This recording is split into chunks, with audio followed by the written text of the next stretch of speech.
Survivor's ready. Go! Tribe has spoken. Boston Rob and Amber are gonna do it. This is a business trip, as I like to say. You, Brad Culpepper. I'm tired of you and the fucking chicken. You can call me the puppet master. They can be my little puppets. It's not like you're making a deal with the devil here. You get to milk your own milk, I guess. Who the hell voted for me? Chicken. Damn! We got enough rocks here, too. We could build a pretty decent shelter just using rocks. I'm supposed to talk Lambert to you.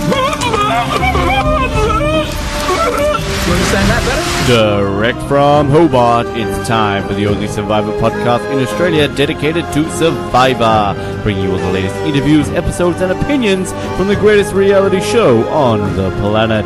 It's Survivor Oz, and here's your host, Ben Waterworth. Welcome back to Survivor Oz for another season of recaps.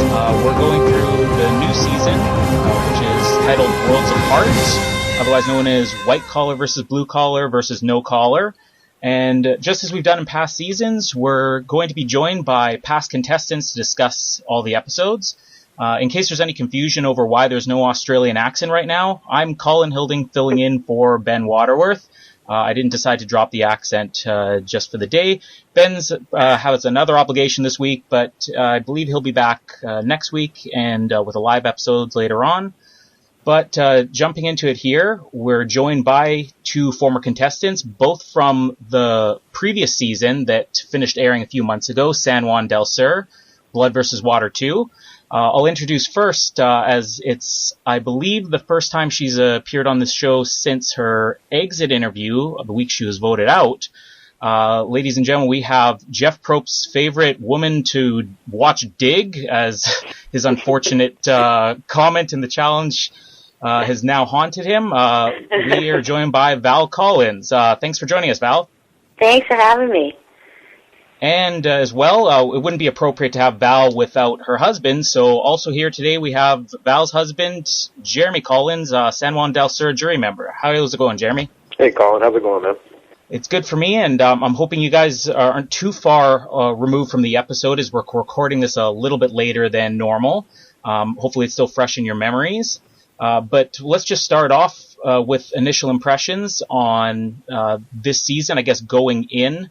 What you thought of the twist, first of all, which is white collar versus blue collar versus no collar. Let's start with Val. What did you think about this season going into it? Oh, I love it. I like three tribes. I think that is really interesting. It's usually the seasons I like the best are the seasons that have the three tribes. So, I mean, I love the twist. I love the theme with the blue collar, the white collar, and the no collar. And I think that they have a really good cast. That looks like it's going to be really interesting, and there'll be a good amount of drama that will happen with them. And how about you, Jeremy? What was your impression going into the season? Were you looking forward to it, or has it met your expectations? Yeah, I mean, there was a lot of, Jeff was really blowing it up to be such a great season, and I think so far so good. I like I love the idea. I like the three. I love the three tribes as it is. It makes you play hard, and you can't really hide that much with 6 people on your tribe. So it's action packed. I like that. I like how it's starting out so far. Yeah, that was something that was brought up even during the episode. I can't remember who it was that said off the top of my head, but it was even mentioned, you only have 6 people on the tribe. If I believe they're referring to Caroline as being the older contestant, as if 52 is now the old in terms of Survivor. But the 6-person tribe really does leave very little room, and I think that's one of the reasons why a lot of people like these 3 tribe divisions, is that you get a little bit more drama going in. With this twist, with dividing it by the social classes, I guess they're looking at it as white collar, blue collar, no collar. How do you feel this is going to differ from past seasons? We look at All Stars or Philippines, where it was 3 tribes divided randomly, but Cagayan, which was season 28, divided by brains versus brawn versus beauty.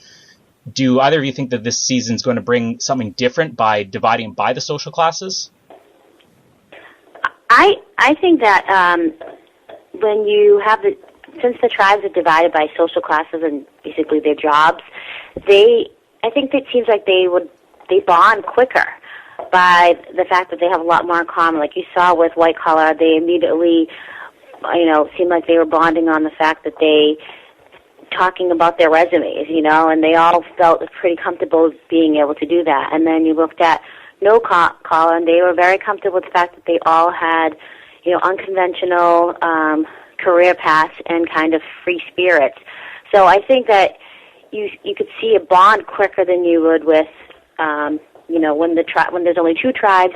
And I think that the theme allows, and a smaller group allows for, like Jeremy had said, people not to be able to hide, and you get to get a better connection with the tribe, and you have, 9 people on a tribe. It takes a while, and a lot of times those people are gone, myself included, before you even get to know kind of what their personalities are like and get connected to them. And I think that's why, even with season 28, that's why it was such a hit, because you got to get an idea of who the people were and get connected with their character a lot sooner than you do when the tribes are bigger. Yeah, I think that even more than Cagayan, I think when you're split up into each tribe and everybody has a certain a common bond with each other, from their background and everything, I think it makes it so much harder to play, because now you don't know who's gonna team up and be in an alliance. You at a 6 you need 4, and you never really know who's gonna bond with who if everybody has a common bond. You know what I mean? So it's a lot tougher than you have brains, bronze, and beauty, and some of the beauty might be not as beautiful as the other beauties or something like that. So you could kind of see where they would click together, but with this class thing, everybody's kind of like in the same boat, so it's kind of tougher to decipher who's going to go with who. Yeah, and as you were saying, Val, the fact that the white collars were immediately, going over their resumes, and we did see a lot of similarities. Not that the tribes were similar. Blue collar was very different from white collar, and no collar was very different from the other two. But those initial introductions, we saw a lot of similarities in how these people are dealing with each other. I mean, You look at the no collar; they were all just very laid back and thinking, we're just going to wing this. We're not going to stress too much. I think that's what's made this very interesting so far, and we're going to talk a lot more about how these differences in the tribes dealing with each other, and the fact that they are dealing with each other so similarly is presenting challenges for some of them. One thing I was curious about, we haven't actually discussed this yet, but we're kind of lucky here that we have you recording the first episode, because not only is this the first time either of you have been able to watch Survivor since having been on the show, but it's actually the very first episode you've been able to see since you've finished not only recording your show, but viewing it. First of all, let's start with Val. What did you find the experience was like watching this episode, having gone through the whole experience and seen it airing? Did you find that it was different from having watched it previously as a fan? You know what? I was wondering how analytical I was going to be after watching it, after being on the show. But I think they brought it. They did a good job with the cast and how they divided them up. And I kept more in mind than I ever did before. Obviously, that there's a lot that you don't see, and that the relationships. I think I spent a little bit more time watching this first episode, probably analyzing that and trying to really read in between the lines on who I think was really connected and why they were connected and what maybe I didn't see. But it's definitely different after being on the show, watching it now and knowing how much is shown on the show and how much is going on behind the scenes. Yeah, that's I agree. That's when before I would watch the show and someone would make a move and I would say, why would they make that move? That doesn't make any sense. But now watching it, there's 3 days that they have footage of, and we don't get to see everything. So, like for instance, they were talking about the white collar. There was rumors that they threw the challenge, and I was like, how can they say that they do the challenge? And no one ever said anything about that, so there's no way they could throw the challenge. But now that coming on, I see, like, maybe they could have thrown the challenge and they just didn't show that part of it. You know what I mean? So there's a lot of things that you don't get to see. So that's how I'm watching it a little differently, and I'm trying to be open-minded to every move that people are making. Well, another thing that the two of you can bring an interesting perspective on as well is that first twist that we saw with this season, which obviously the show's bringing back something that they used in season 28 and even back in 18 in Tocantins, the idea of a person stepping up or, being chosen, what they may believe is leading the tribe, but it actually presenting them with this awkward option. Yeah. In this case, it was that each tribe was putting somebody up who was going to obviously bring another person in and then be given this choice between the deceive and the honest. Obviously, on your season, San Juan Del Sur, Jeremy, you stepped up to participate in the first challenge. When you did that, obviously, I'm assuming you didn't really know how that was going to play out with competing against Val and everything. But it has to be an awkward position. Were you watching this thinking, as these people are stepping up, as Dan's coming forward and Joaquin, that maybe they're assuming this is going to be a benefit to them? Or do you think, or even in your case, were you thinking there's going to be some twist to this, that this is going to backfire? Looking at it now, I think that there's always going to be some type of twist, but I think it all, you can't just say do this and don't do this in Survivor. I think with different people, it works for different at different times. You know what I mean? Like for someone like me, who's, if you look at me, people look at me as a threat physically. So if I can step up and say, listen, I'm gonna do this, and you guys could look at me as the leader of this tribe, that could play well with, especially a lot of the women that say, you know what, he stepped up and we could use that. You know what I mean? But I don't know, it's just different things work for different people, so you can't, it's not like black or white, you can do this and you can't do that. Like, it works differently with different people, and it works differently with different tribes, Yeah, I mean, Joe got the fire going, and and that was received really well. It didn't seem like anyone was talking about, besides Vince, because he has some insecurity issues going on. Besides him, all the women loved it. They thought it was great that he got the fire going, and it seemed like it helped him bond with them. I think watching people have to step up and make that decision. Again, I think it depends on the dynamic. I think that Jen and Will stepping up together and in their tribe seemed like it worked well.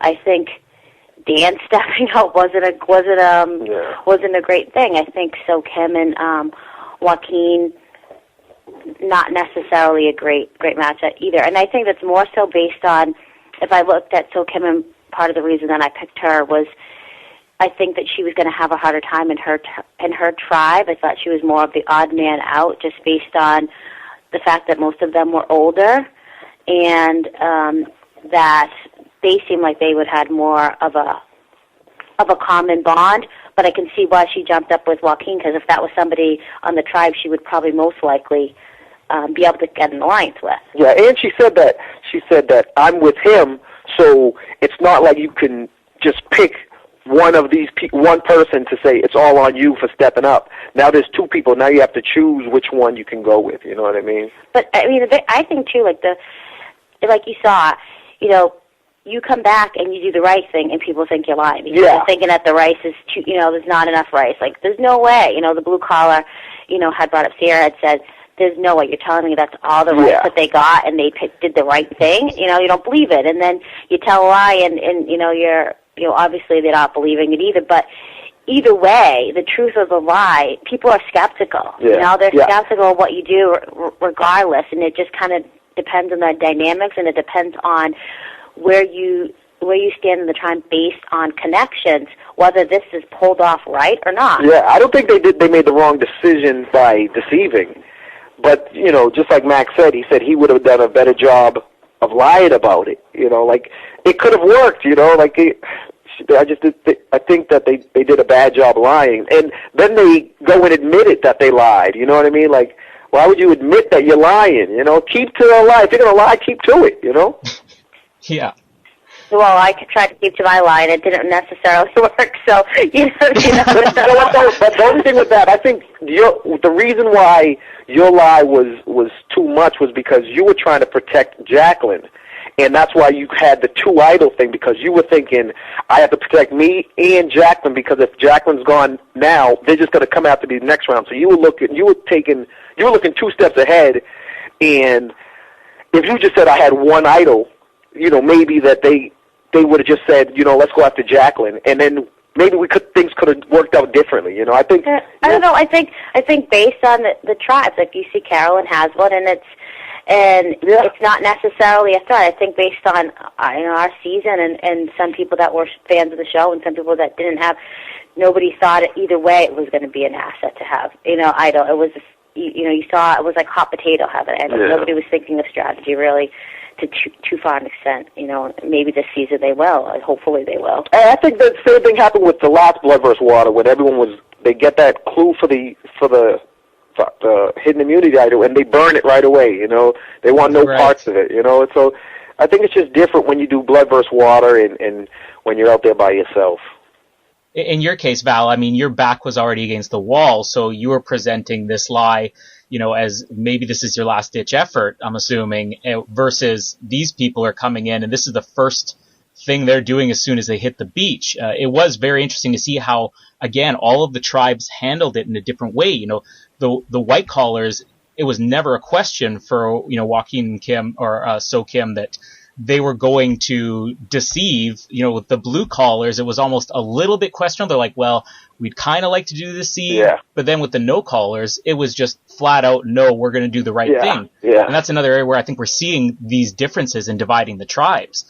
As far as the beans go and the size of the bag, that was another area where we saw this difference in how these tribes dealt with it. The no callers seemed to accept right away. Oh yeah, these beans, that makes sense with their story. Yeah. The blue collars though, they had a different reaction. They did the honest thing and they immediately were skeptical. Yeah.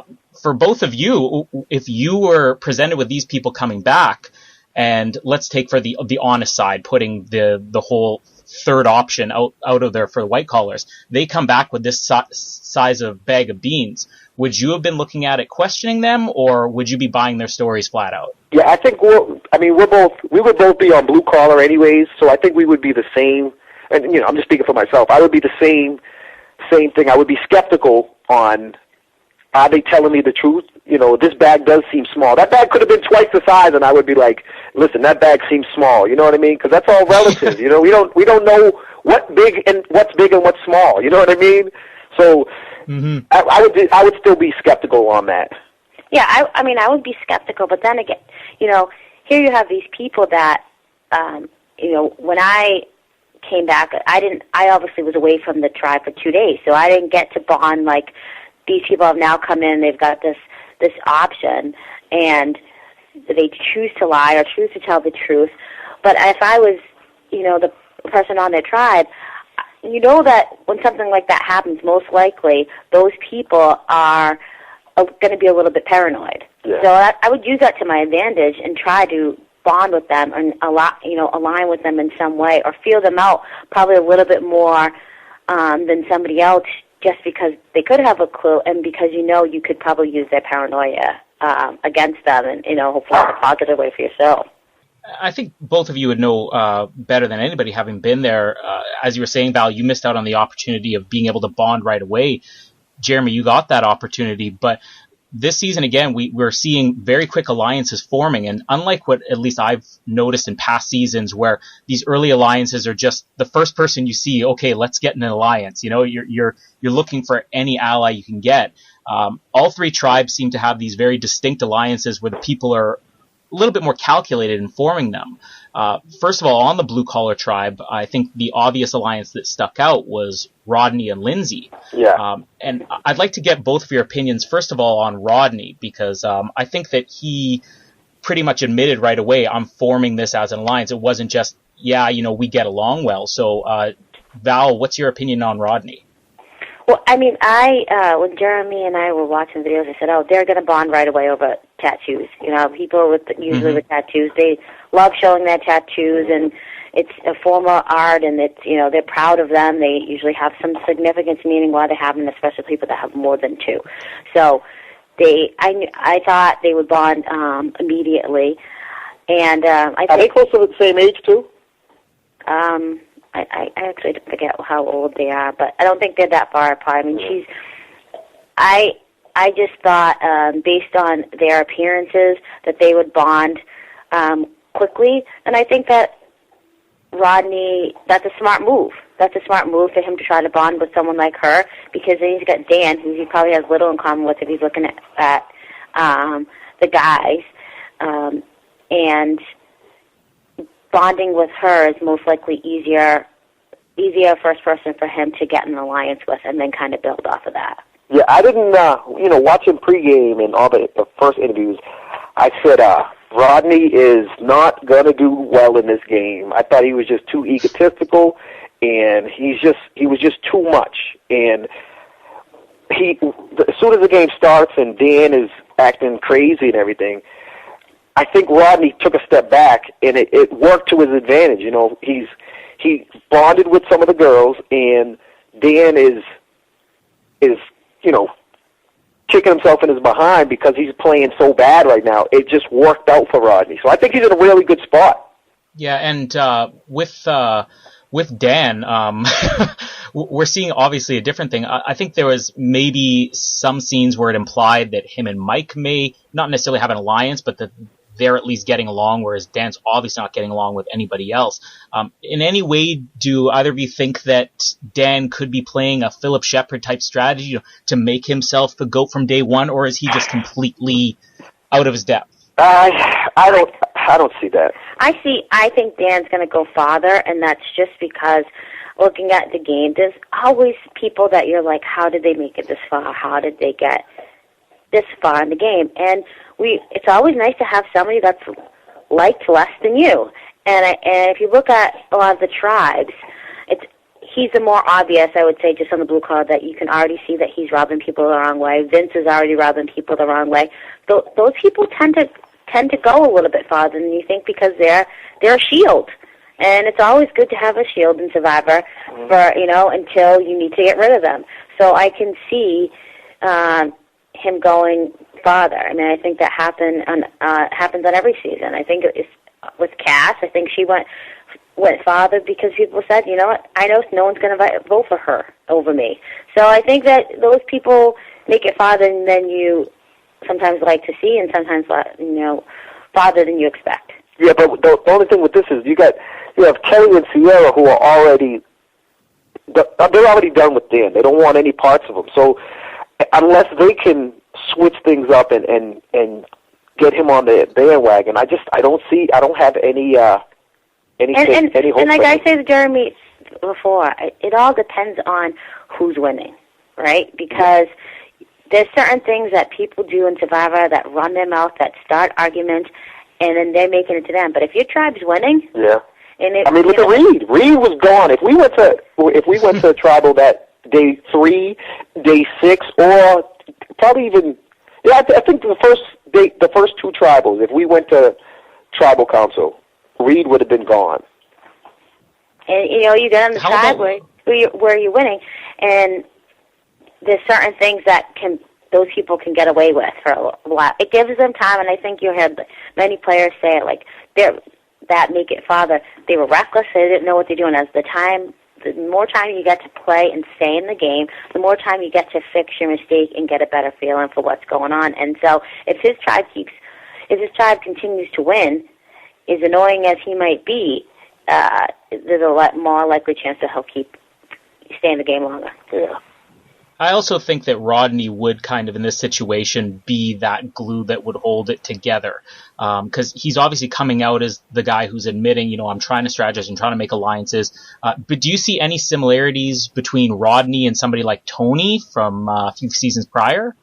Not so far. No, I mean Rodney comes out really arrogant and, you know, he's saying, like, that's why I'm so jacked and this and that. Like, I don't see any real similarities. Tony had a plan, you know. Tony was playing reckless, but he had a plan. I think Rodney is just grabbing his alliances and you know, it's too early to say what else he's going to do, but, like, right now he's just solidifying. He has a couple of these girls with him, and he's going to ride out with them so far. I mean, and I think that if you're looking at all three of the tribes, Rodney has a very good chance of crossing over if he, you know, makes it to the merge with, or, you know, there's a tribe swap, whatever happens. He'll do good with the no collar too. I think people in the white collar will have a harder time than anyone crossing over and maintaining alliances just based on common threads. And so I think blue collar and no collar will bond quicker, and those alliances may be stronger. Yeah, I agree.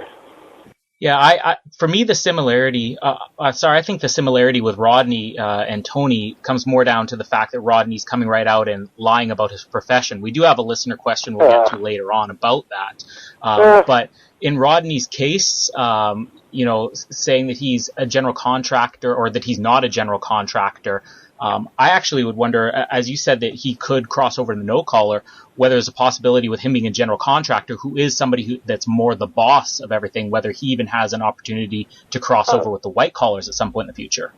But, I mean, his lie wasn't as big as Tony. Tony, if you're a cop, you know, people look at you differently on this show, and I think his lie was, you know, a general contractor to a mover or whatever he is. Like, that's what is that what he was? He's a salesman. Yes. And yeah, like I don't think that's a huge deal. You know, I don't see that's a big lie and a big throw off what he does. And again, I think those two professions aren't something that you look completely different. It's like somebody saying, you know, I was a Marine and I'm like a cook. I mean, it's so far. That's such a far-fetched, and people don't have it.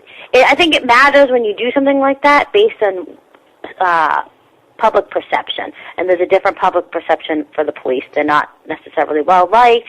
It's the same thing for somebody that's a lawyer, like Cass had. She didn't want people to know she was a lawyer.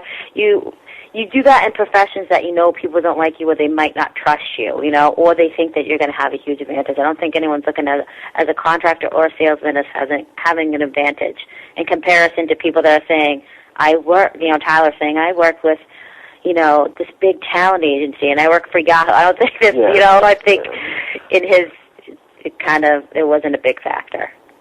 On the no-collar tribe, the alliances formed a little bit slower, but there's kind of an interesting power struggle. And I found it interesting that the very first power struggle was actually coming from the no-collar tribe, the one that was flat out saying, you know, we're not going to be pushy, you know, we're all going to be laid back and get along. But there's this very early power struggle between Vince and Joe. Yeah. Obviously, I like most of that. Yeah, most of it is probably brought on by Jen being in the middle. But let's start with the opinions on Vince, because I know he's going to be the one that elicits more of a reaction throughout the season, maybe more than anybody on this season. I think he's going to be the polarizing character. What are your opinions on Vince? Let's start with Val. Vince, he's paranoid. I think that he tried. I think at the beginning of his videos tried to act like he was like very much more zen than he is.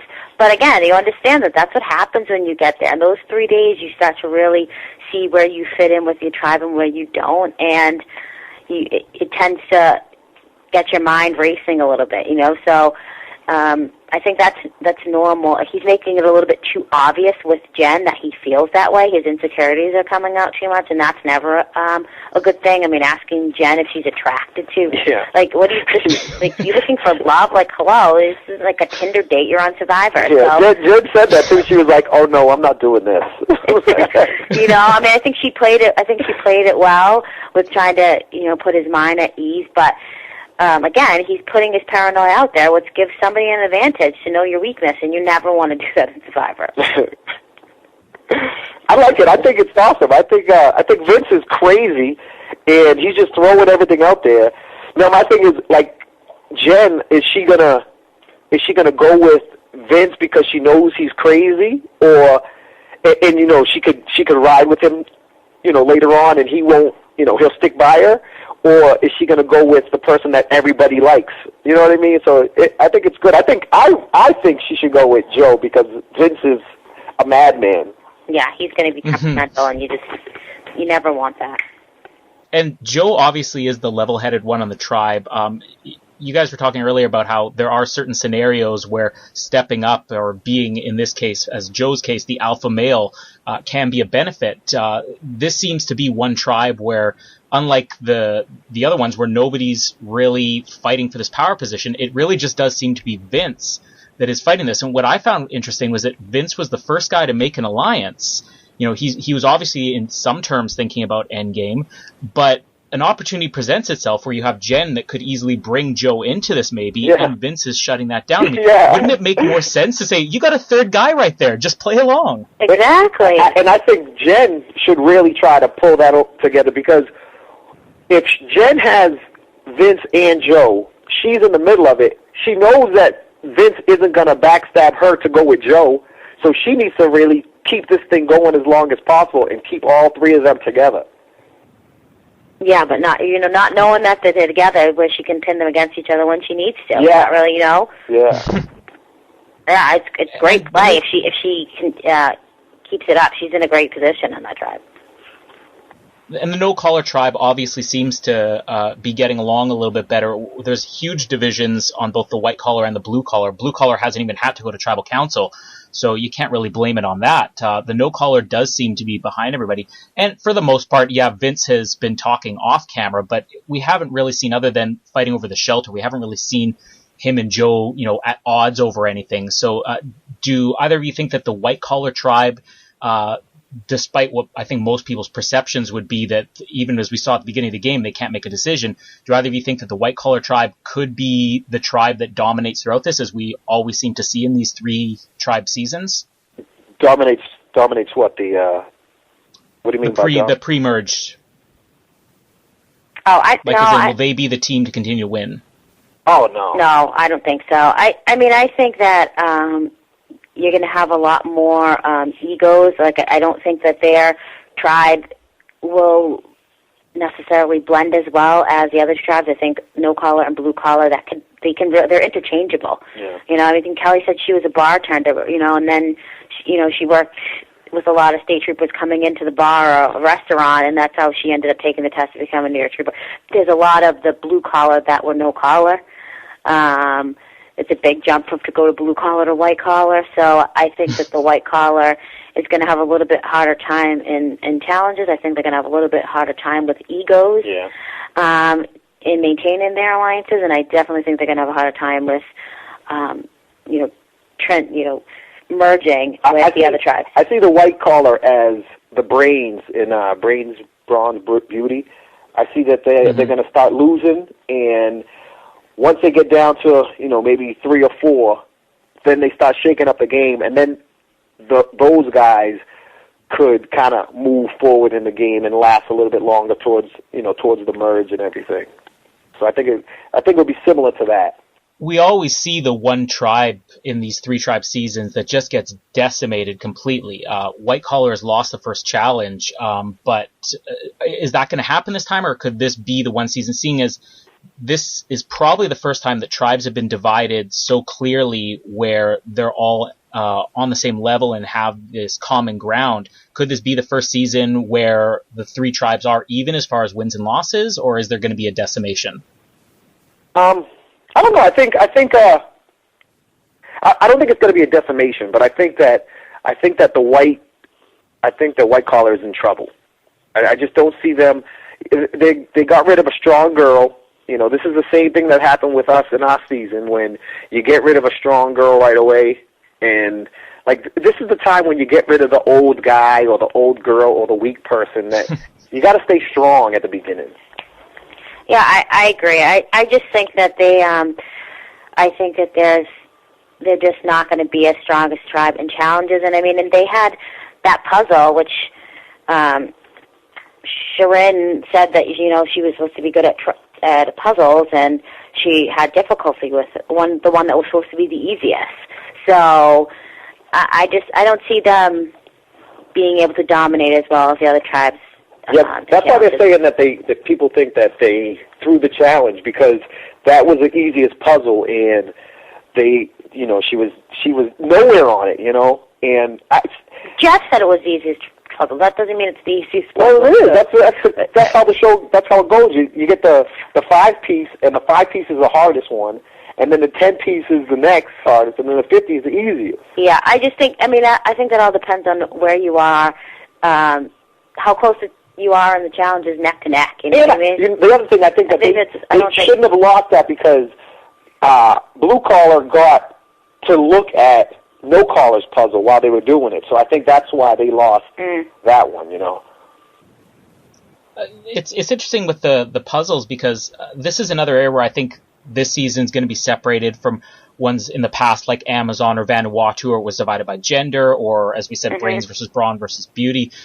It's not so much just in how you divide the tribes, it's how I think the show manages to use that twist. And we saw how presenting the option of deceive or being honest, how all the tribes dealt with it a different way. The same thing was done in this challenge, the immunity challenge, where there were 2 options presented throughout the challenge that probably set it apart and made it a little bit more interesting than these early immunity challenges we see, because they gave them the option of, you could use the key or you could use the rope, and then later they gave them the option of the puzzles, where Jeff even said, if you're a visual person, this one may work for you. Do you like that the season seems to be going this way, where it's presenting them options to bring the best out of these social classes, or have them identify themselves a little bit more? I love that part of the game. I think it's awesome. I think you think that you're good at one thing, and you want to go with that route, and another group could be good at another thing, and they want to go at that route, and you guys have to battle using different paths. I think it's great. I think it's great. I think it gives options, and I think it gives you the opportunity to show your strengths, in one challenge, basically. That's huge. It's your first challenge. The possibility for you to show what you're good at, and that doesn't always happen. Sometimes some challenges are so physical, and sometimes it is, just more of a mental game. Yeah, it didn't work for So, but So said, I killed those knots. I ran through those knots really fast, and if there was just keys, she would have no leg to stand on and plead her case why she's good at this game, or why their tribe needs her. With the going back to the white collar tribe lost, as we said, mostly on that puzzle. They were doing well before that.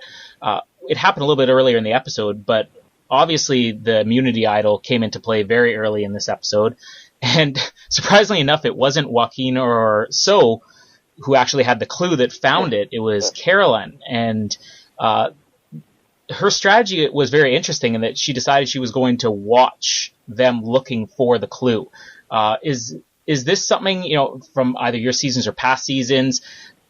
Do you think that maybe the show could be getting to the point where not just that it's an issue where these idols are so easy to find, but that now you don't even need a clue. All you got to do is look at the person, and then you can identify, well, this tree looks distinctive. Is it a little bit too easy to find? No, because you know why? It's not easy to find. It's not easy to find. Like, we would see people, you always look at people looking for idols. I'd be looking for an idol, and I'm paranoid because I know there's people in the water right by where I'm looking, and I'm looking for an idol, and people are sleeping right there, and I'm digging, looking for an idol while people are sleeping. So, it's not that easy to find an idol, And in fact, our season, it wasn't even in a spot that was, you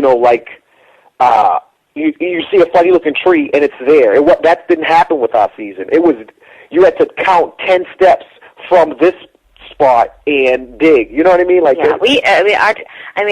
always wondered that before. I felt like it was so easy for them to find them, and we had no funny tree that you just go up and find. They were really difficult to look for, and they were in high traffic areas. I think it was crazy. They found one under the log right in the middle of the camp. I think that people slept there every night, right on top of it. The one John Rocker found, which was he got more of the clue than I had, was by the water well, and that's a high traffic area. Those are there was no little funny-looking tree or like little odd thing that would make you say, "Oh yeah, it's there." There was nothing there. Except on Exile, because Exile, John.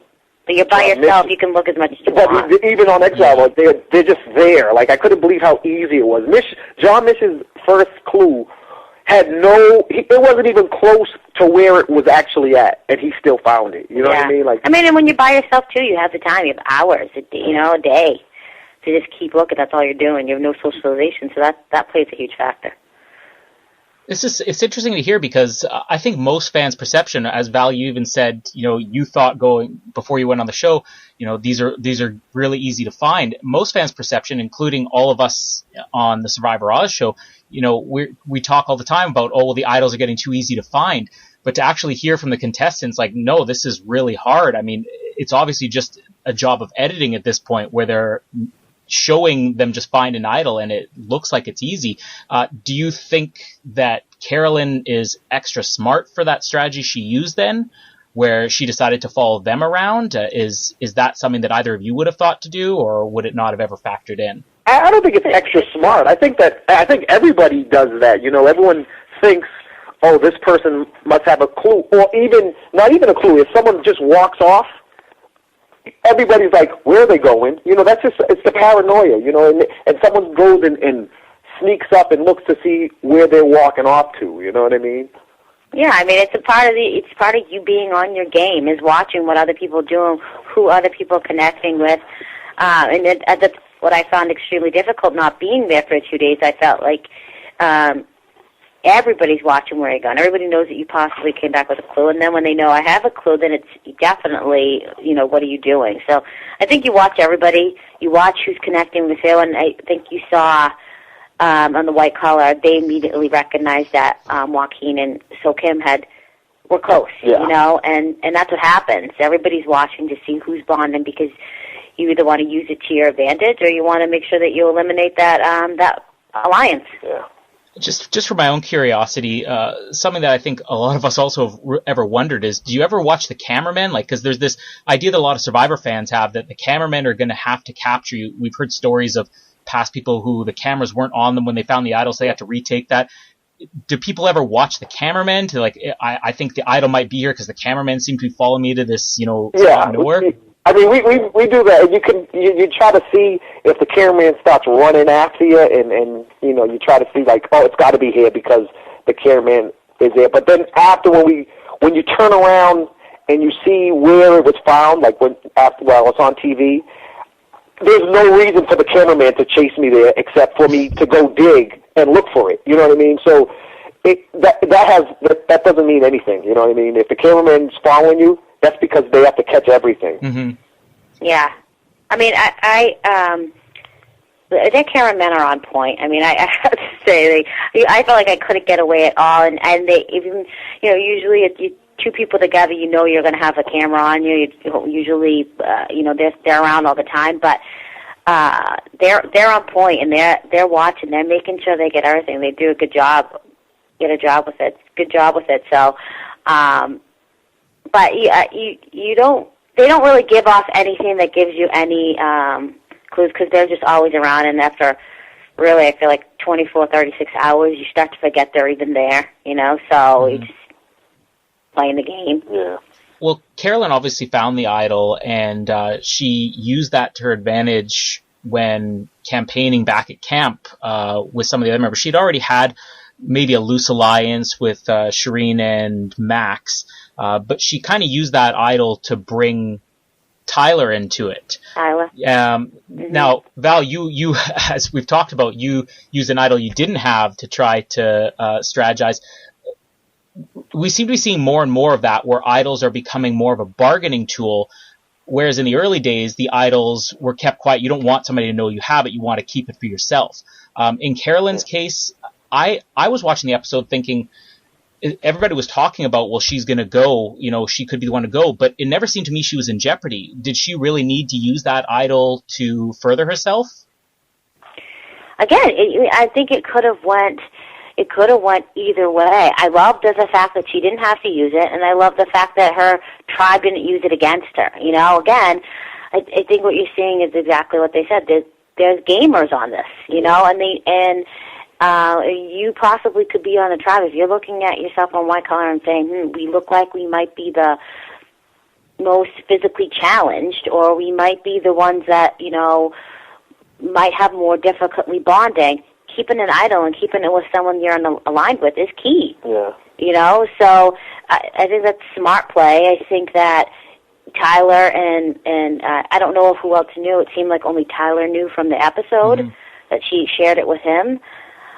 That I think that it's good for him. It solidifies him with being in with her and Shireen, and if they do come to a point where they want to get rid of a guy, you know, he has a fighting chance. And I think what you said was early seasons, they looked at it as, you know, we got to get rid of them because they have the idol. And now it's more like we use it as a bargaining tool. And in our season, there's a bunch of people that they didn't watch a lot of Survivor. So it was kind of like the early seasons. And that's why it didn't work when you have an idol. You know what I mean? So it's just it's a lot of different aspects to the game that are kind of crazy. And yeah, I think you saw in our season, nobody really said they had an idol unless, I mean, besides Nat and Baylor finding it together, but you couldn't even really tell anybody, I feel, and have it work with you as an advantage because there were, you know, a lot of people that didn't watch and wouldn't even think strategically like that. Yeah. Now, on the White Collar Tribe, who do you think in that alliance? The alliance was formed really by Shireen, I think, going to Carolyn, and then Max, and Tyler was brought in a little bit later. And he actually seemed to be the one approaching Carolyn before he even knew about the idol. Who do you actually see is going to take the power position in this? Because Carolyn seems like she's the one holding everything together, but she was also the one who was in threat of leaving this time. Let's start with you, Jeremy. Do you see that there is a potential leader in that alliance? I think the leader is Max.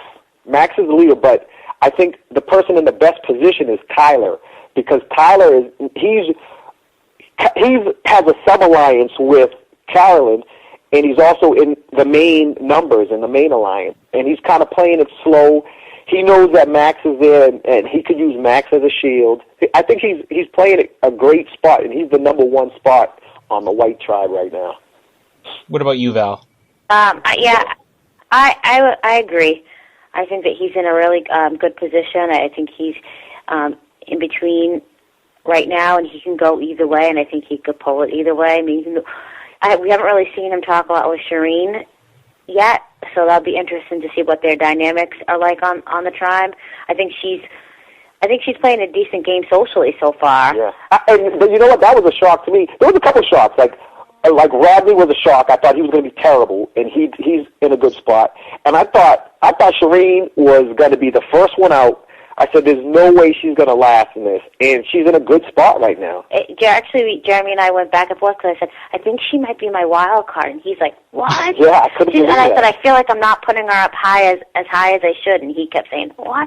I can't believe it. But then I had to go back to where I thought how the tribes might do challenge-wise, and that seems to play a bigger factor the last few seasons especially. Mm-hmm. You know, if the tribe looks like they're going to be pretty strong in challenges, and I don't even mean just the physical challenge, if they seem like they're maybe just a little bit more in sync as a tribe, then usually they do good in challenges mentally and physically, you know, and they when they bond together, then you actually they're confident in each other's weaknesses and strengths, and they play better that way. Yeah. So I think she could go far. I just don't think her tribe will, and I think that they tend to, like Carolyn said, right, you know it's going to be a woman they're going to vote out because that's typically what they do. They get the women out sooner versus later, especially on weaker tribes.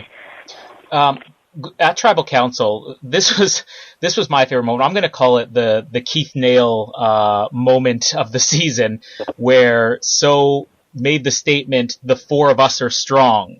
At Tribal Council. Was that a dumb move to make? Was it an arrogant move? Was it a dumb move? Do you have any opinions on making such a bold statement that early? Especially when I would assume anybody going into the first Tribal Council is automatically, whether you're in a good position or not, I'm assuming both of you were a little bit nervous going in. Is that too arrogant of a statement? I wasn't nervous going in, but I think what she did was, once the story came out that she lied, now it's time to put the pressure on them and put any doubt in their mind. And her saying, the four of us, I don't think it was a bad move. I think now it's time that the pressure's on you. Now you have to try to put the pressure back on them and cause doubt in their mind. So I think it's a good move. I didn't think that was a bad deal for her. No, I think that she could see that she was, could have been a losing battle, for her, and it was starting to go down. And Carolyn was coming in pretty hard, and she was making valid points. And she called her out on the lie, and she admitted. And the thing with the lie was, her and Joaquin weren't on the same page on telling the truth. That was the biggest thing. They couldn't keep their story straight. And I think that had to do with the fact that So Kim didn't really trust him. Like she said, I feel like I'm making a deal with the devil right now. So that stinks. So when you're in that situation and you switch up your story and you do it in tribal, you're scrambling a little bit. So I don't think it was a battle. I think her, in comparison to Keith was so far in the game. He should have known better. His back wasn't up against the wall as hers was. She knew she was on the chopping block. So I think you do different things when this is it. I got to either make a move or I'm going home. And if you're going home, then if you're more on the chance of going home, especially in the first tribal, it can go either way. You don't know. It's a lot more unpredictable, I feel like, right in the beginning and right at the end than it is somewhere in the middle. And Keith should have known better. Yeah, well, Keith was just realizing that you lie in this game at that point. He was saying, I remember he was saying, you've been lying to me since day one, and you've been lying to me since day two, and you're like, Keith, that's what this game is. You don't tell the truth on everything. You do lie. And I think that's when he was starting to realize, that this game is about lying. So he just wasn't a good liar. Did you think he ever learned about sub-alliances? I wish he did. I don't know. Keith's an all right guy. He's a cool dude, but he just, I don't know. He was a step slower, but I guess it worked for his game. He was great in challenges, so he made up for it in other ways. Yeah. Let me give you a little story. So, I love this stuff, but so Keith there was a spot on the beach where the water would come up at high tide and pool around the rocks, and then at low tide it would pull away, and it would leave, and then the sun would heat up that water, and it would be like a hot tub. And there'd be times when we're sitting around and we're like, where's Keith at? And it was never anyone thinking, Keith's out looking for an idol. Let's go find him. We would go out there, and Keith would be in the hot tub, and he would sit there for hours by himself, and no one would even think about him doing anything. And I was saying, if I walked off to go to the bathroom, people were like, where's Jeremy? He's going to find the idol. He's going to take everybody out. And I'm like, Keith is over there chilling in the hot tub, and no one's bothering him. Like, why y'all coming after me all the time when Keith is gone all the time, It could be a good strategy. I mean, Keith obviously wasn't thinking this, but it could have been a good strategy. Look at Fabio. I mean, he has kind of said he presented himself as the dumb blonde guy so that people wouldn't be suspicious of him. So I think people can actually learn from Keith. Go into the game trying to be Keith, but in the back of your head, have a strategy. Yeah, that is a very good strategy. There's something. Yeah. But then at some point you have to turn it on. Later on after the merge and everything, you got to turn it on and flip the game and really play smart. But if someone does that, there would be the best Survivor winner of all time. That would be unbelievable. Mm-hmm. But yeah, like you said, you have to be able to show that you're playing a game at some point, because otherwise you probably won't get those votes at the end, which, had Keith been a genius that was playing this, that's where he obviously would have failed, right? Yeah. Oh, yeah. And the crazy thing is Keith could have won the game. If Keith could have won, if he won that final tribal and he made the top three, he could have won. But you know what? Then I asked Keith, I said, who would you have taken to the finals? And he said he would have taken Nat. Oh, yeah. To the finals with him, Nat. And I said, Keith, what are you talking about? How would you take Nat? Why wouldn't you take Missy instead of Nat? Like, are you serious? And I couldn't believe it, you know, but he's crazy. He's a crazy guy, man. He's wild. There was something else that both of you said as far as So's comment about the four of us being strong that I hadn't really thought of before, which is that it could have been used as a deflection. And with your season, San Juan Del Sur, there was one moment that so many people didn't really pick up on that I thought maybe, you know, there was more to it than people thought, where there was all these accusations being thrown at John and Jacqueline about having an idol, and the first thing Jacqueline did was she snapped and started talking about none of you guys ever talked to us, and people probably thought that was, you know, just her getting angry or being upset, but I thought when I saw that, I'm like, she's deflecting this conversation so brilliantly, and maybe that is something that So was doing at the same time. I think that was the night. I think that's when they voted me out, and I think that's what she was trying to do, was to deflect it and put it on, you know, those guys not talking to her so that they can blindside me, you know, because all I was doing was I was hitting the subject of trust. We got to be trust. It's all about trust with our alliance, and we've been together since day one. We got to stick together, and then, you know, so she could have done that. If she did that, it was a pretty good move on her part. No, I think that was the night that they voted Josh out. No, that was my night. That was my night. Because that was my night. You probably remember it well, Jeremy. I remember. Everyone knew that when Josh went out, and that's when I won the immunity challenge. So, and I knew they were going after me.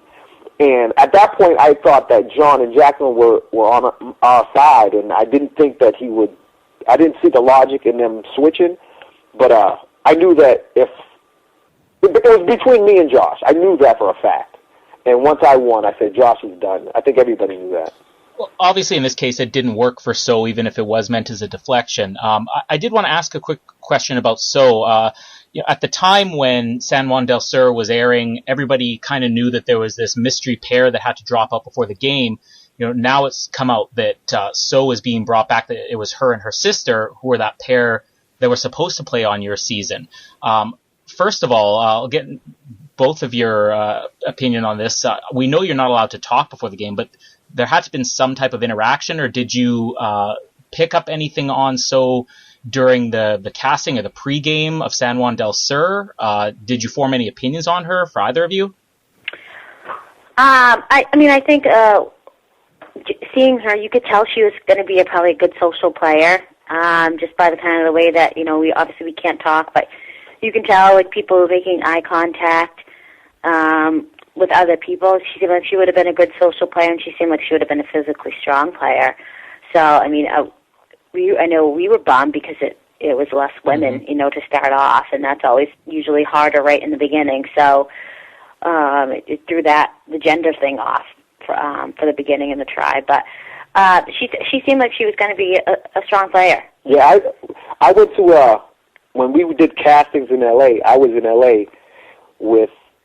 and that's when So and her sister was there, and I would see them. I don't even know which one I would see. Like, I don't know which one was which. I would say to him, was it one with the bangs or the one without the bangs? I'm like, I don't know. I don't know who was that. The one was a little bit darker than the other one. I don't know. But I would see them in the gym, and they would do a lot of yoga, and I could see that they're flexible, and they would run, and I could see that they were physical, you know. So that's the only thing I picked up out of them. I said, these two girls, and I didn't know if they were sisters. I didn't know what the deal was with that, what their relationship was, but I knew that they would be physically strong. So obviously was voted out this week. We're going to get some predictions later on. There was one moment that we didn't cover, but I have to get an opinion on this. Mike eating the scorpion. This happened earlier in the episode. Was there any scenario where either of you were hungry enough that early in the game where you eat a venomous animal? No way. No way. I was on like day 20, and a scorpion was on my shoe, and I kicked it off. And I didn't even think twice. There was no way I was eating that thing. Like, I don't know what he was thinking. It was. It's crazy. I mean, it's too early. You can't even. And what? That's not enough protein. It's not even worth it. He's like, this is protein. And he said it. He was funny when he said it. He was talking about when everybody's tonight when everybody's hungry, I'm gonna have a belly full of scorpions. I did appreciate that. He kind of admitted to it later on. He's like, yeah, it probably wasn't such a good idea, but I'm guessing that he's going to have a couple more incidents throughout the season. I mean, I'm getting a very Mike Skupin vibe off of him, that he's going to be this confident guy who probably could do really well. Is he going to follow the fire? Is he going to follow the fire or something? Or fall in a pit of scorpions because he's hungry? It's going to be something foolish that he does. Yeah. That's what I said, because I'm like, if this is what he's doing in the first day, it's going to be fun to watch. Yeah. What happens farther on? We're going to go through some listener questions here. We have a few. The first one is related to, I guess, your season. Lisa Marie Broderson, I hope I'm pronouncing that properly. She's asking, how did being on Survivor strengthen your marriage? Oh, you got to know. Well, I think that we both... for me, especially, in the position as a police officer, you're usually being proactive and not really depending on someone. And obviously, Jeremy and I, had a strong marriage. We've been together for over 13 years. I just didn't realize how much I depended on him. I didn't realize until I wasn't able to speak with him and see him and connect with him. It's all the little things that when you're in the car and you're like, guess what happened today? Whether it's funny or guess who annoyed me today? Guess what happened at work? And I really just came out of it with such an appreciation for the person that he is and what he adds to our family and how supportive he is of me and everything that I do. So I think we came out of it so much stronger, and I don't think we went into it thinking that we were bad off, but Jeremy gave the example the other day. He said, yeah, we probably would have been great TV for Amazing Race because we would have been going at it a lot better. He's like, but after Survivor, we would be boring TV for Amazing Race, because I think that we learned to communicate even better, and I don't think you really realize it until that person is taken away from you for, I didn't see him after, day 6? I was ordered out day 6, so... 33 days or something. Yeah, I didn't see each other. We didn't know what was going on with our kids. It really just made us appreciate each other more and our family and what we built together. So yeah, I remember, I missed her so much, just to hear her voice or see her face.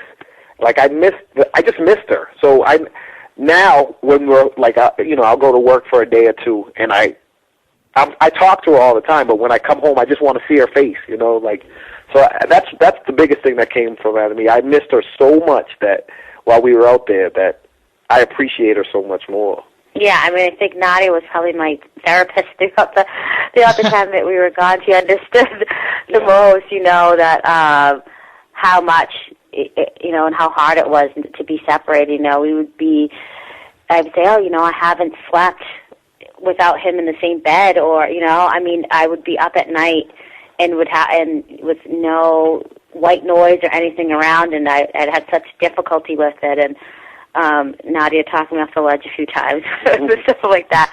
But it was really hard, and so, yeah, we missed each other a ton, and I think we make more of an effort with everything, now that we're back. I have to ask one question. Is there has there been any time where you wanted to replay the first challenge of your season just for maybe bragging rights? Yeah, I got played. You know how hard it is going back to a police station after you lose to a firefighter? It was, there's so much trash talking. There's so much, you got smoked by Jeremy. I can't believe this. And I love my guys, but they talk trash, and I took a lot of it afterwards. So, yeah. And you know what? And it's not helping me because I go to the fire station, and they're like, "You're gonna beat your wife? How you gonna beat your wife, man?" And it was bad all around. Yeah, we both took a hard hit for losing and then for him winning. So, I wish. I wish I would have won for bragging rights, but in the same sense, I wouldn't have wanted him to go to exile. You know, I wouldn't want to put him in that position either. So it is what it is now. Hey, who would you have sent if you beat me? Who would you have sent to exile with me? For my tribe? Yeah. I probably would have sent you with Josh. Why?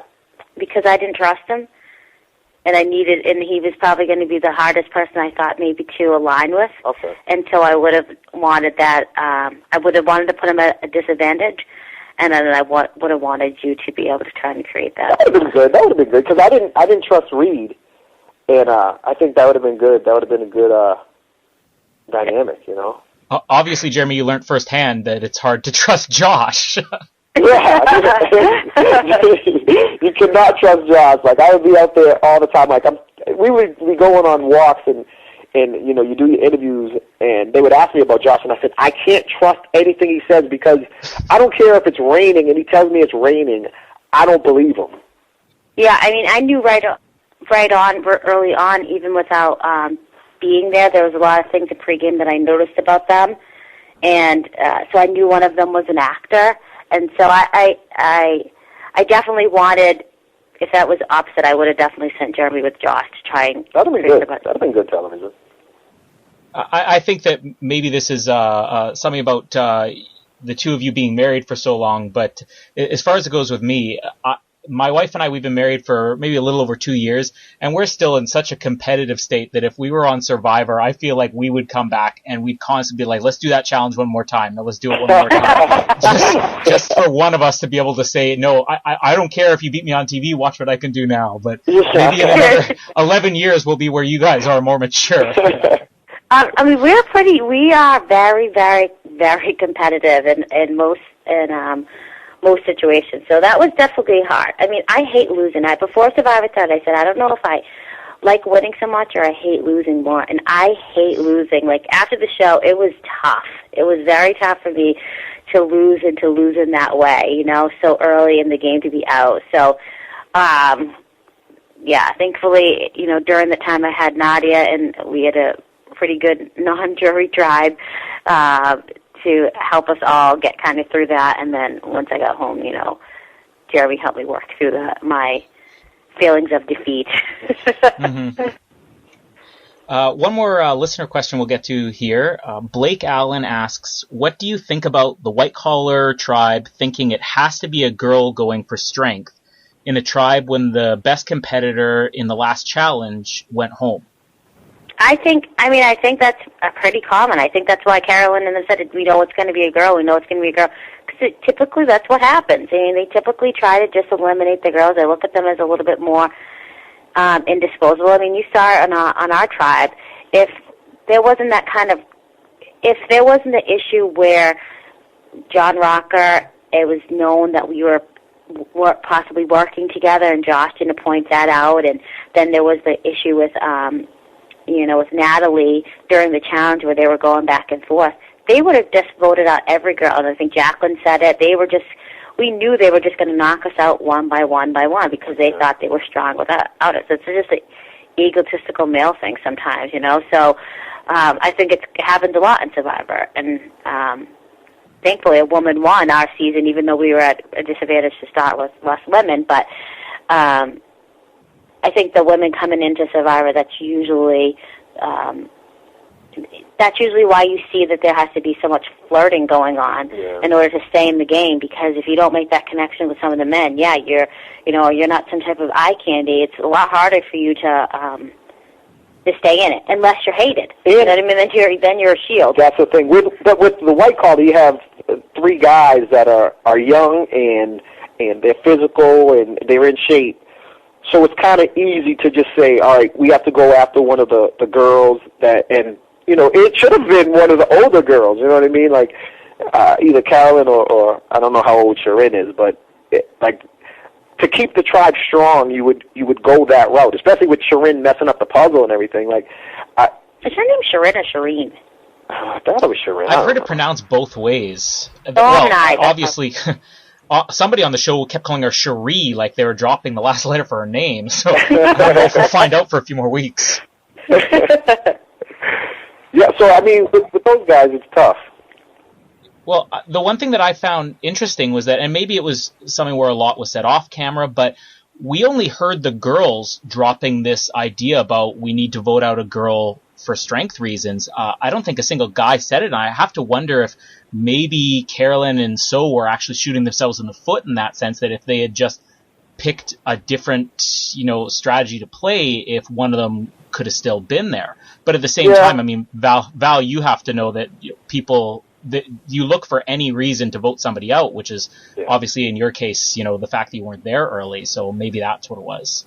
Yeah, and also Carolyn said that she didn't trust So if you don't trust somebody right out the gate, it's kind of tough to say, you know what, I'm not going to go that route, and we can work together. Not on day 3. If you don't trust someone on day 1, it's not going to change by day 3. You're going to have to.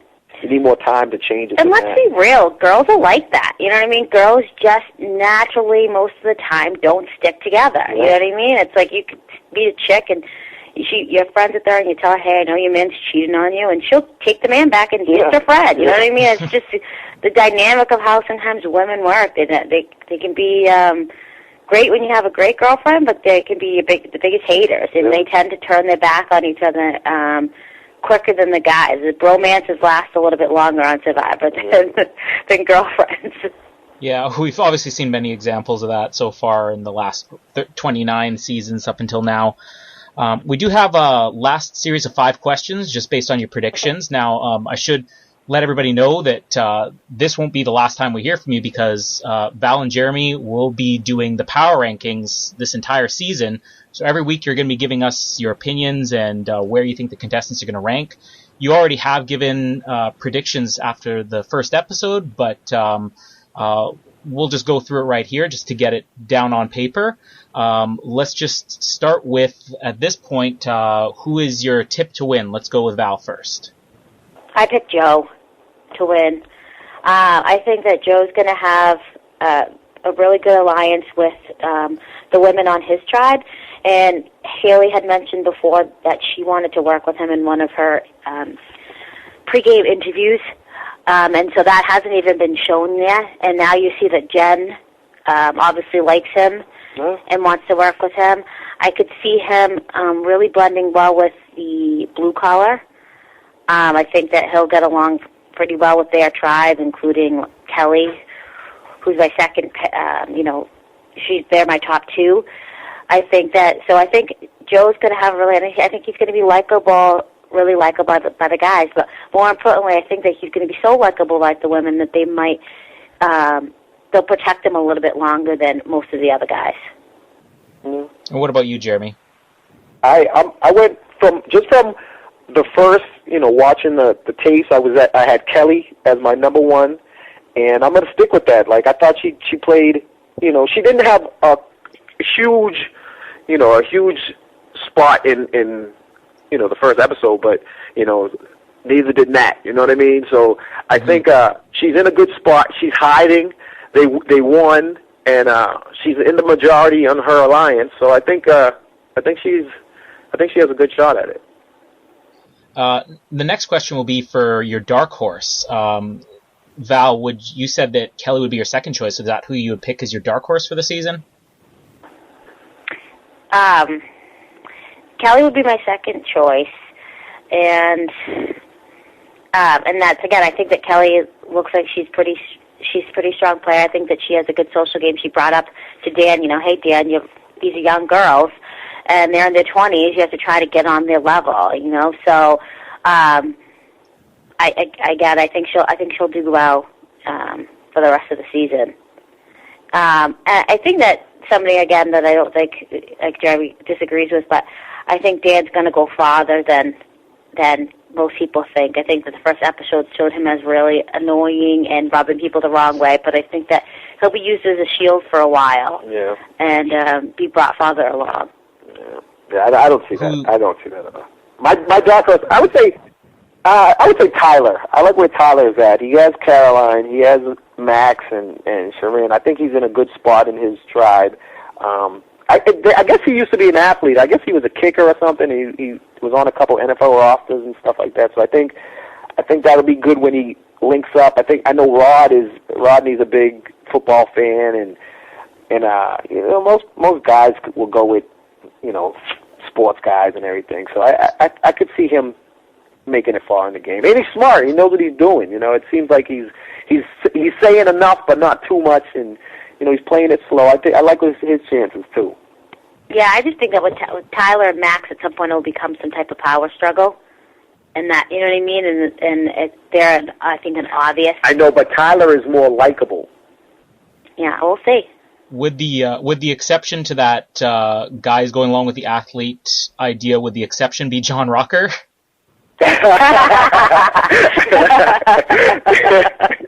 Well, I mean, a kicker is different than it could be. And if you see it, like all these guys, I don't understand why every season that these people they want to get rid of the people that the professional athletes that make all this money and everything. Like, why would you get rid of these people? I don't get that. And for the record, John Rocker is very likable. He should have.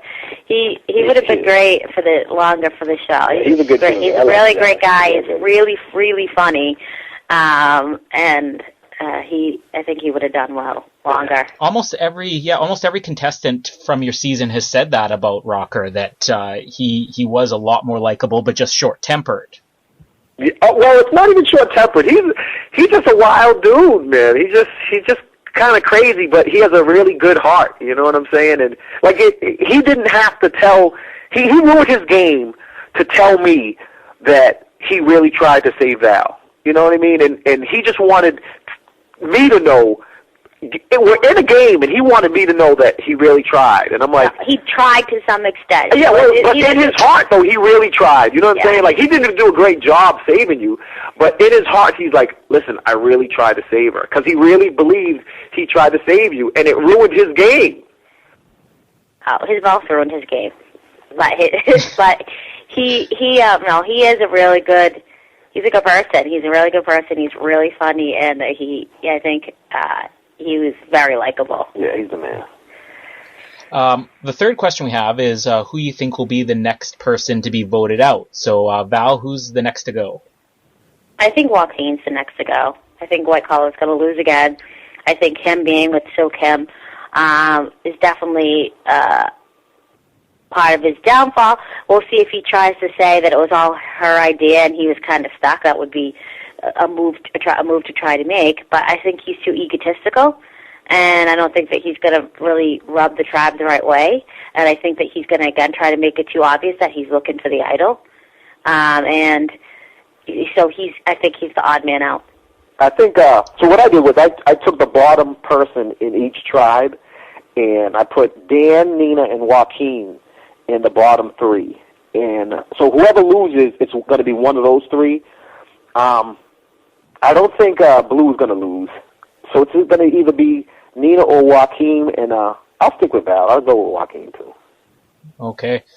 We saw from the preview for next week that obviously Nina's got something going on, but I think I would agree with both of you.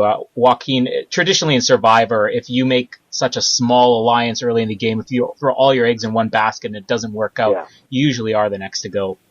He's the swing vote, too. So if they go, he could easily say, I'm going to go with you two, and if you two trust me, we can really go to the end and this and that. And he's a good swing vote, but I just don't see his game like that. I can't see him rocking the boat and switching things up with these people. So, yeah, right. I think he'll be the next. The answer to the next question you already gave us earlier on, unless you're going to change your mind at this point, but the question is, what tribe would you be on if you were on this season? I'm going to assume you're both going to go with Blue Collar? Oh, yeah. Oh, yeah. Easily. We only have one question left, which is, I'll have a statistic for you after this, but the last question is, which player on the season are you most like? Ooh, which player on this season am I most like?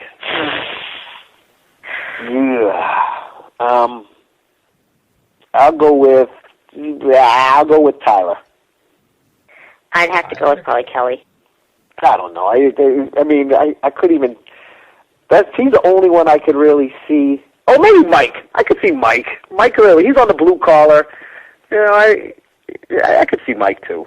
Eating scorpions and he's trying to Silicon Valley with scorpions. Yeah, he's not playing. He's trying to play. I don't know. You sure you don't want to go with the smarter choice between the two?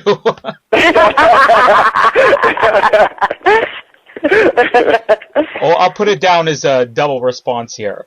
Put it Myler. I'll go with Myler. Just an interesting statistic here. At this point in your season, San Juan Del Sur, the episode 1 recappers were Monica and Brad Culpepper. So they were asked the question of what player are they most similar to? And Jeremy, you were picked by Brad as the player that he felt he was most similar to. And Val, you were picked along with Missy as the player that Monica was most similar to. So you could have bragging rights that you're somehow on similar levels with Brad and Monica Culpepper. Although, I'm hoping I'm hoping that you've had a little bit more success, at least than Brad's had in the game. Another interesting thing about Brad and Monica when they did the recap is that Monica picked Jacqueline to win. And Brad picked Alec. Alec, of all people. His tip to win was Alec. I'm going to have to listen again on why. Yeah, well, strangely enough, Monica thought that Natalie would be the next to go. So she thought that the second episode would end in Natalie going. So she had an okay pick with Jacqueline, but completely off base with Natalie. Obviously. Yeah, completely off the chart. So after the first episode, those were the picks? Yeah. Alec was his pick to win. The unfortunate thing is he actually picked his dark horse as Natalie, but he thought that Alec was the one to win. Wow. I mean, but I could see, if you look at Alec, you could see when you see someone like Fabio win, you never know. You know what I mean? I don't know. I would have to look at the first, I would have to go back and watch that first episode again. I don't even think Alec did anything, really. So maybe... I don't think Alec did anything for a few episodes. Yeah, I don't know. Yeah. I don't know. I mean, he must have watched the pregame picks and saw that he was not the brightest bulb in the box. Yeah, but the brightest bulb doesn't always make it. You know what I mean?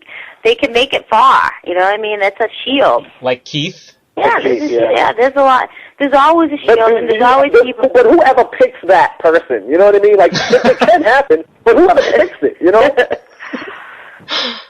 Well, I will say that when we did our preview episode based just on preseason for San Juan Del Sur, Val, I had you picked as the winner, along with pretty much most of us had you picked as the winner. Yeah. And Jeremy, I had you in 4th place. So I picked you both to go fairly far, but I didn't make predictions this year because last year didn't work out so well for me, obviously.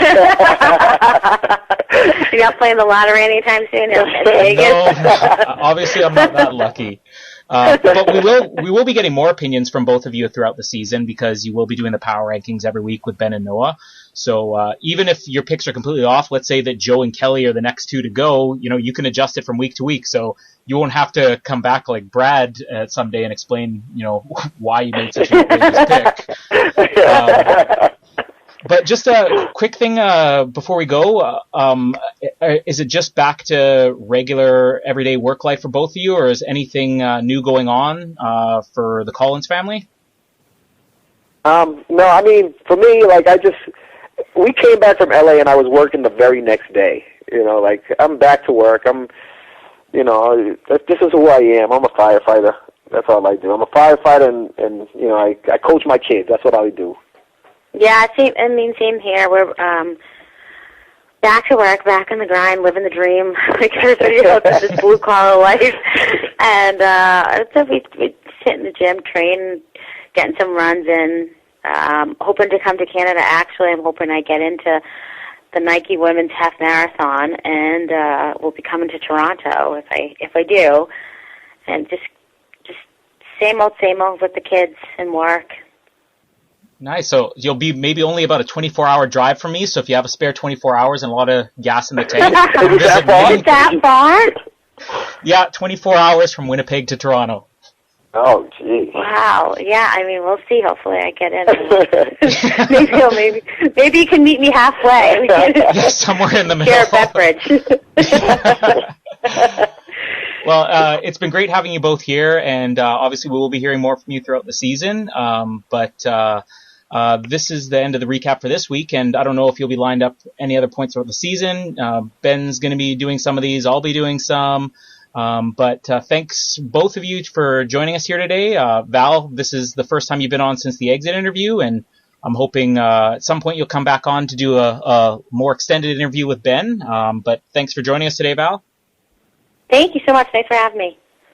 And Jeremy as well. You've been on the show at least one other time with an interview, but I'm sure at any point in the future the door is going to be open for you to come back. So thanks again for being here. Hey, Colin, man, thanks a lot. This was fun. And as we said earlier, this episode did take a little bit longer to record just due to some scheduling conflicts. So by the time you're listening to this, the episode 2 is probably already aired, and episode 2 recap may even be up. So if you're done listening to me right now, you can just go right over and download that second episode. And we're going to continue to be back every single week with recap coverage with different contestants throughout the season. Either myself or Ben or Noah or somebody else. We'll see you next time on The Trains.